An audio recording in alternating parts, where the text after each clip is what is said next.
It started with a crash. I shot up in bed, heart pounding. I crept out expecting chaos, but everything was in place, except a single picture frame of me and Lena face down. No broken glass, no open windows, just that frame. Then I heard it, tap, tap, tap, from inside the wall behind the mantelpiece. I tried to ignore it, but the tapping continued, slow and steady. It wasn't frantic, not like an animal. It was patient, deliberate. I lay in bed, covers pulled tight, listening as the sound echoed in my head. Tap, tap, tap. The silence between taps was worse than the sound itself. Sleep was impossible.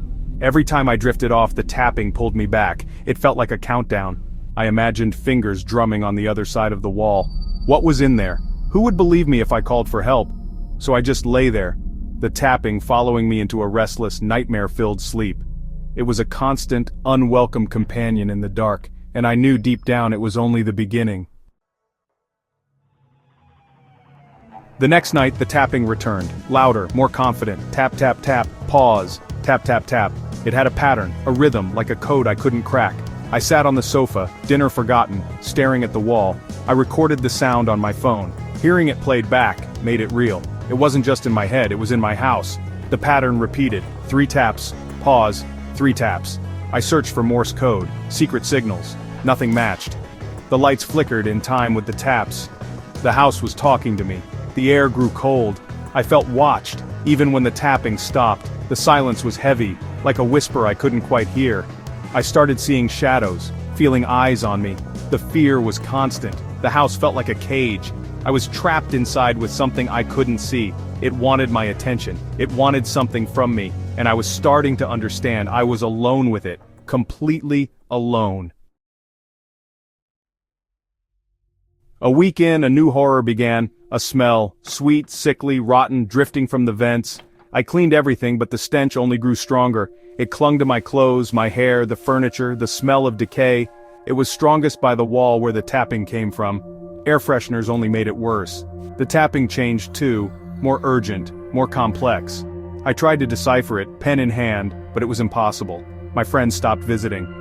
"Your place has a weird vibe," one said. I couldn't blame them. I didn't want to be here either. The house was pushing everyone away, leaving just me and whatever was inside the walls. It wanted me all to itself. The loneliness was suffocating.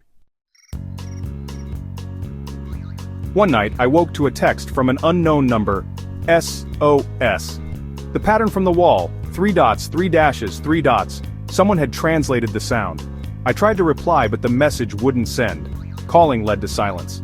Then I saw my last text to Lena before she disappeared. "I swear I hear tapping in the walls at night." Her last reply, "Maybe it's a secret message, LOL, be careful." The police said Lena left town, but I never believed it. Now the tapping started again, slow and deliberate. I wrote down the letters as they came, Lena, her name.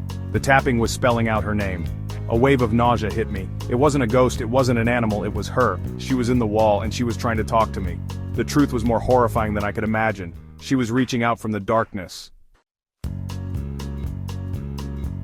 My mind reeled. Lena, the smell, the picture frame, it all made sense. The tapping wasn't random. It was Lena desperate to communicate. I remembered our last fight, her storming out. But did she come back? My memory was hazy. The police questioned me, but I had an alibi, except for a few missing hours. The tapping spelled her name again, then HELP, then another name, DAVE, my landlord, the friendly man with keys to my apartment. He'd been painting the living room the week Lena disappeared. The tapping was a story, a final testimony. Lena wasn't just warning me, she was telling me who did this to her. Dave had plastered her into my wall. The horror was real, and it was right here. I finally understood the message, and I knew what I had to do. I had to know. I grabbed a hammer and approached the wall. Each swing was a heartbeat, LENA, HELP, DAVE. The drywall crumbled, the smell overwhelming. I shone my flashlight into the darkness and saw her. Lena, sealed within the wall. I stumbled back, horror-struck. The tapping stopped. Her message was delivered. Then a floorboard creaked behind me. I froze. Dave stood in the doorway, crowbar in hand, smiling. "Finding some old secrets, are we?" he said. "I was hoping you'd be less curious than the last tenant." The tapping wasn't just Lena, there were others. Dave stepped closer. "There's plenty of room in the walls." I realized the house wasn't haunted by one ghost, but many. Dave was the keeper of their silence. Now as you listen you might feel safe, but listen closely. Can you hear that faint sound from your own walls? Tap, tap, tap. It's not just the house settling, it's a warning for you.